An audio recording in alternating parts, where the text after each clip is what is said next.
Marami ba talaga nagsasabi sa'yo na kamukha mo talaga si... Yung tungkol naman dyan, kung nanonood ka Diwata, talagang halos lahat ng customer na pumasok sa amin. Talagang kalukalig po May daw. mga Si may mga Diwata. nagpapapicture na din. Marami sir, maraming nagpapapicture sa atin dito. Dahil nga nakilala tayo Junior Diwata.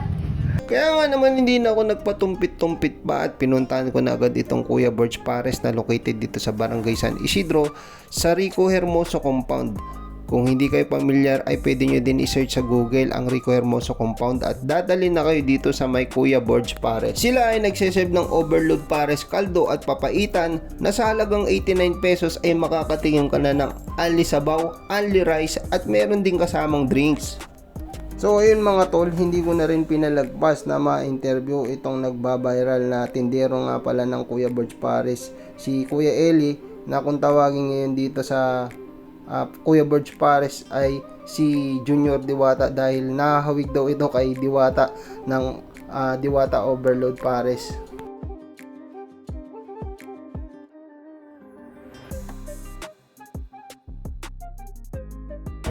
Tol, ito nga pala yung si brother, yung sinasabing anak ni Diwata dito sa Kuya Birch Pares. So, ano ba yung totoo pare sa Bali. video yun? Bali sir, sa mga viewers tsaka sa mga bagong manonood natin, subscribers ni sir. Bali ako po si Eli Di Vinagracia from Taytay Rizal po ako. Pero laking angono rin po. Content po na about dun kay Diwata. Ano lang po namin sa parang siguro napag-usapan namin nung vlogger na si Ed King, utol nyo.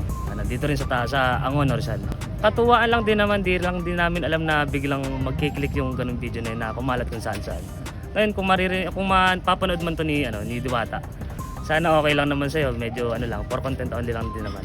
Para medyo may konting twist lang yung video. Ang Kuya Birch Pares nga pala ay nagsiserve na special na sabaw na galing sa buto at karne ng baka. At isa pa sa mga nagustuhan ko dito ay ang kanilang mga toppings na nilalagay sa kanilang pares. Meron silang chicharong bulaklak, karne ng baka, at isa pa doon ay meron din silang nilalagay na magnet sa kanilang pares overload. Sa pagpunta nyo po dito ay hindi kayo mahihirapan sa parking space dahil napakalawak po ng kanilang pwedeng pagparkingan dito. At hindi lang yun mga tol, ang balibalita ako ay for expansion yung kanilang dining kaya mas marami pa ang makakakain dito soon.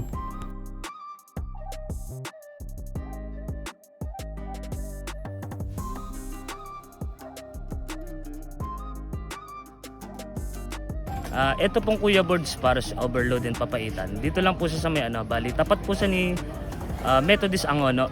Bali katabi ni Angono Elementary School. Dito lang din sa part siya ng Rico Hermoso Street. Bali ang opening hours namin 4 PM to 12 midnight. Sa ngayon lang po yan pero pag medyo maganda po yung panahon, i-adjust natin ng mas maaga. Kaya nga naman mga tol, kung umabot kayo sa aking video na ito ay huwag nyo kalimutan naman i-share at i-like ang aking video. At pakipollow na rin po ang aking page para lagi kayong update sa aking mga bagong i-upload. See you on my next vlog and thank you for the support.